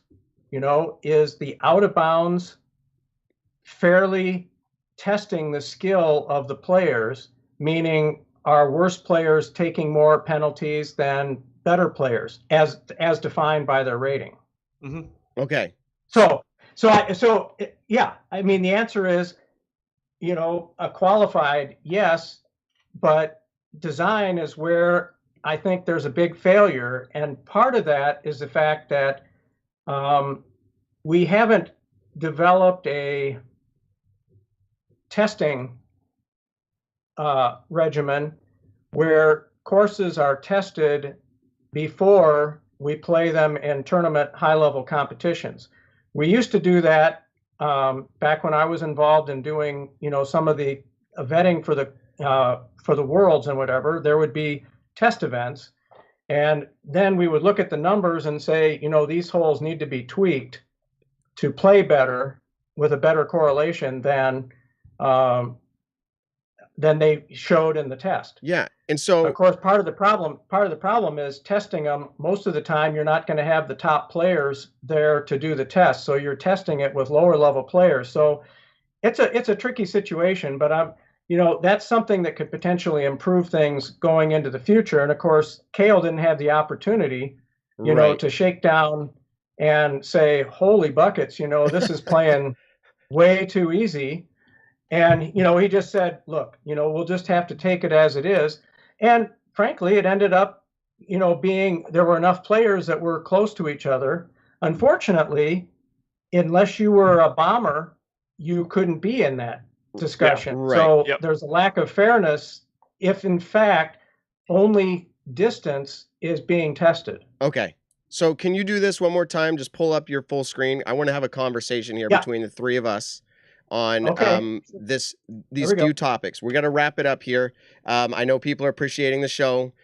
Nick, I know you've intruded on the Thomas's residence. So I gotta, Okay. So, but go ahead. Okay. So here's a few thoughts. I think some considerations, and I'm doing this mainly for our listening audience and our viewer audience. They can comment and we can look at these comments after and review them, appreciate the feedback. Which type of courses, these are two different questions, do spectators prefer? And that's a big consideration nowadays, in the sense that media has been probably the most changed thing or a newest addition to disc golf since back in the beginning, media. So we now have an audience that is also important. Which type of course do they prefer? My initial reaction is the one that plays more exciting on each hole. Not the prettiest one or the one that necessarily the pros like playing the most. Part of it to me at GBO is fun to see if they can land it. And if they go OB, it's kind of cool to see how they overcome that. I'm the opposite about watching GBO. I've never cared to, I don't know, the GBO, it just doesn't look appealing for me to watch, where it's like if it's 35, 40 or 25, 30 mile per hour winds, the players are doing what they can to obviously throw through that. And then when they're putt, if they put it below the basket and then all of a sudden it raises 6 feet above it and then blows backwards and then rolls downhill into OB water, I'm like, dude, that's I don't think I mean the elements so much as I do. But that makes it unenjoyable as a spectator. Being a spectator, that makes it I agree with you on that one. The GBO, I'm just going to be honest, that one is kind of boring to watch, even with the added OB and whatnot. But I guess where I'm going with this is, to me, and here I am, I live at Maple Hill. We bring it up every single show. I love watching coverage at Maple Hill. And Chuck, which would you prefer? A yes or no type question. Would you prefer Maple Hill on TV coverage or would you prefer GBO? No question. I love the Maple Hill course. Steve did a great job. And I'll tell you this is one thing people may not be aware of, but over the years, Steve provided his scoring data to me and also Steve West, who's one of our statisticians behind the scenes, and has made tweaks on holes to get better scoring separation and that type of thing. So he's benefited from that analysis for sure. But here's the thing: he already had, a monkey could have designed that course and people would like it just because of the terrain. I mean, but all I'm saying is he and is it Dave Jackson that was? Yes, Dave Jackson was definitely a part of that. Dave used to be there. They've done give a shout out to Dave, and so they they've taken a look at it, from a fairness But standpoint. that's also yes, and excitement. yes, Yeah. because and the excitement factor is important. As I'm saying, it's a new metric that you need to look at, because we aren't just appealing to the players now. There's a whole market that's funding everything that's happening in disc golf, including, and I don't mean to throw this out there in a negative way, including Simon's salary and Paul's salary. It's funded by the disc golf manufacturers who are benefiting from all the players coming in and buying their plastic. So it's a full circle thing here, that it has to be enjoyable to watch. And there are going to be a spectrum of people choosing what they would prefer to watch. I understand that. Can we move real quick? Yeah, go ahead, Nick. Well, I was going to say, so we were talking about Simon's post and how, one of the things that really saved coverage, I think, for this weekend, it was fun to watch. Don't get me wrong. It is fun to watch the pros really bomb out drives and try to get eagles. But what was really fun is that it came down to 3 players on the final hole.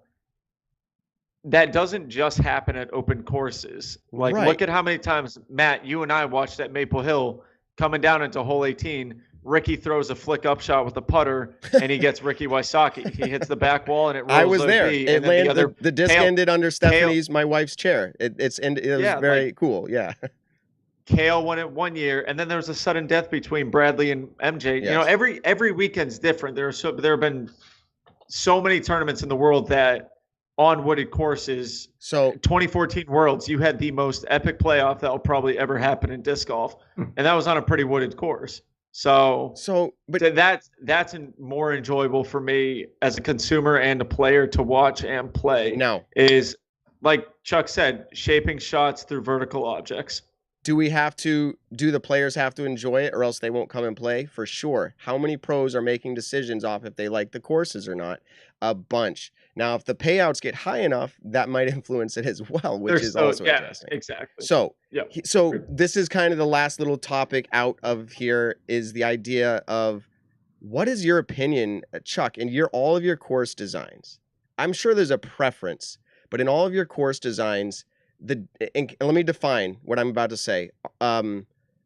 We have, I guess you would call it artificial OB, and you have natural OB, okay? Now, my definition, as I understand it, is someone laying out a rope or putting out some, I'll just call it gimmicked pole or other, where it says, hey, this area over here is out of bounds, as opposed to a natural OB being a waterway, a rock wall, or the roof of a building, or something along those lines that would be considered natural. Is that how you see it? And how have you incorporated either of those in your course design? Well, I would say that I am pretty much opposed to OB in general. When you think of out of bounds, is, in ball golf, for example, out of bounds is hitting the ball outside the property. And so, I think we've unfortunately gotten, that term for penalty areas within the property. Now, obviously, you have to deal with water. And, one of the things that I try to do, especially since lower level people will be playing, the courses, they're public courses, many of them, is to have bailout areas where they can actually play around the water and don't have to do a water carry. Or if they do, it's, the water carry is like a creek that's 20 feet wide or something like that, even an 8-year-old can throw 20 feet typically. So, as far as OB, probably the course that people would know that has the most OB, but it's natural OB, is the Steady Ed course that Tom Monroe and I did at the International Center, that has the lake out there, along the property line. Yep. And one of the things that I did in the design was did a figure 8 at the water, so that 3 of the holes have the water on the right, 3 that have the water on the left, to balance it out. Ideally, we want to get stakes in there. It's been quite a while. I've been asking for stakes for a while, because to me, when you design OB and it's designed properly, you want it to be consistent. I'm not a big fan of, water that changes depth, so that the OB line shifts depending on what day you happen to be there. Yes. Yeah. So, if you design, the OB, now in our course designer group, I don't know, I'd give a shout out to that. Steady Ed, Tom Monroe, John David, and I created the Disc Golf Course Designers group in 1994. That's the logo. Yeah, the opposite side. See myself here. Yeah. The Disc Golf Course Designers group. In our course design standards, typically we're only looking for designing to where no more than 1 in 20 people of the skill level the hole's designed for would potentially take an OB penalty. Okay. So you do have a standard. Yeah, I mean that's the guideline, but that may be also the guideline that Cale ended up with by default, because there were only 1 penalty per player per round on that course, because he used the natural OB and it was easily avoidable, for especially the top players. So in a way, he designed, at least in that regard, following the standards in terms of not having, too many penalties. But then again, the trade-off is all of a sudden power ends up becoming the, relevant factor for being a contender. So here's, I'm going to share my hot take opinion. I personally think that OB, in a general sense, penalized for throwing a poor shot. Now, I guess that's whether the course is designed that way. So meaning if you throw off the intended flight path, you're punished naturally. I think that's exciting, and I know that would be a preference. But in places, I think there's nothing wrong, and I know that's not what you're saying, but definitely with adding out of bounds, whether it's artificial or natural. So Maple Hill, right? So they have a rock wall.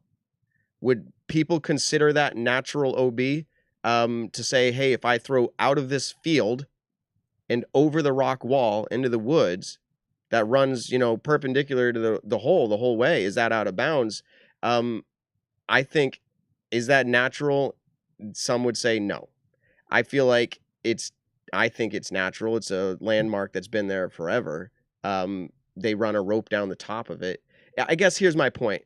Simon, and this is kind of, we can give our closing thoughts here. Simon was like, hey, lucky, unlucky, all this stuff talking about it, like you don't get unlucky. And my thought is, if you don't throw a disc close to the unlucky area, you don't end unlucky. It's when you're trying that risk reward.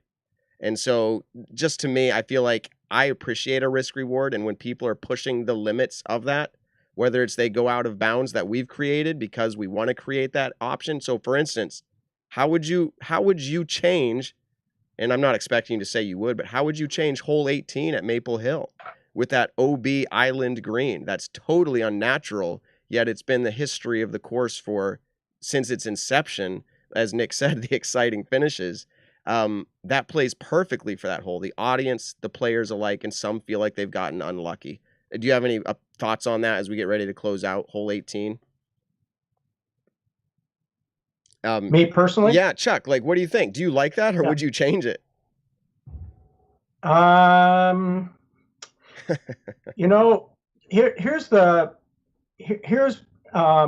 part of the issue that we're dealing with, and that is pros should be paid based upon the eyeballs that they bring in. Their entertainment value, they should be paid based on their entertainment value, which draws spectators, which draws viewers for the sponsors. That's truly the only way the money comes in, other than essentially being gamblers and winning the entry fees of the other players, which is at lower levels. Yeah. So when you the challenge that we have is, how do you make good design also interesting at the same time? And so I think, from a fan standpoint, 18 people love it. From a design standpoint, in terms of fairness and whatever, maybe not so much. So I think that's that's really the deciding point, is what's the intent True. from the And design. Nick, Is the design intent okay? yeah, no, and I'm echoing what you're saying here. And Nick, do you think that play on hole 18 would change very much if they got rid of the OB? I think it would allow players to be more aggressive every time. Yeah, you would just be more aggressive from any spot, because if you're short of the wall or long of the wall, you still have somewhat of a putt at the basket. So yeah, that whole, I don't know, I think it would play a lot more boring. Well, boring kind of, but it would also be interesting to see how aggressive people were. Here's why, and this is, I guess, I don't know, I'll just close out on this. I was gonna say, I got I think, Hunter's yeah. dogs coming back, so I might get barking in my background. OB is a safety issue on hole 18. That's where the pro shop is, and they don't want people being aggressive. And that's my thought. The pro shop, the parking lot, and the spectators, in a sense. So it could be a course design thing, but as you mentioned, Chuck, they utilized an amazing piece of property. They utilized every portion they had, and I think it plays out well. So do you have any closing words, Chuck? The course you're designing is your background behind you? This is hole number 3 on the granite course up at Highbridge, and I guess those who are PDGA members have a nice article on the resurrection of Highbridge under new ownership that they can read in the latest PDGA Disc Golfer magazine. I was just up there playing in a tournament, and am involved with Tom Winch, Mountain Man, and the new proprietor up there, and he's getting new baskets up there, and we're tweaking the designs to update them a little bit on each of the courses, and work around some property issues that are involved. For those who have been up there, the campground area has been sold and is now being relocated on the main hill. So we're shifting some holes and courses around a little bit. But things have been going great. He's had great crowds up there. He's pleased, with this COVID thing. You're going up in the middle of the North Woods, so it's a pretty safe place to go and hang out and play some disc golf. But even our local courses are packed also these days. So Chuck, when are you? This is the last question. Give me a time frame. When are you going to be done designing courses? My position right now as head of the course designers group, I'm doing more mentoring than anything, other than Highbridge is my baby, and I'm willing to go and be sort of an ear to listen about some of the issues that designers have out there. I would like to be doing more of it, but there's because of the commercial aspects, you've got a lot more manufacturers making baskets than when I started with DGA and then Innova in the late 90s.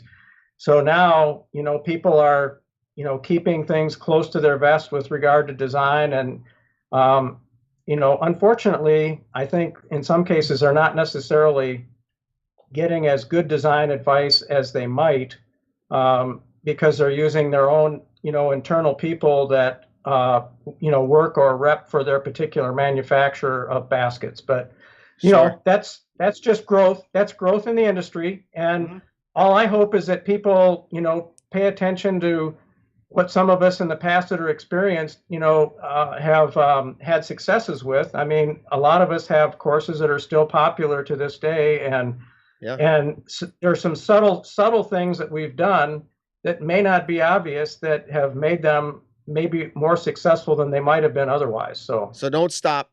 You've contributed a whole bunch to this sport. We're truly appreciative of it. Nick, I'm going to tease out next week. Actually, I don't know what you're going to be doing next week. That's up in the air, I'm sure. I should be there. Okay. Oh, you might be here back home. I should be back home. Awesome. So you guys were just sat in on our internal meeting. That's how Nick and Matt does it live.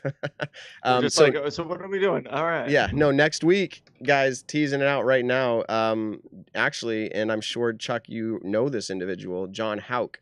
We're going to have him on here. So we're going to talk to him about a number of different things. But we are glad to have had you on here.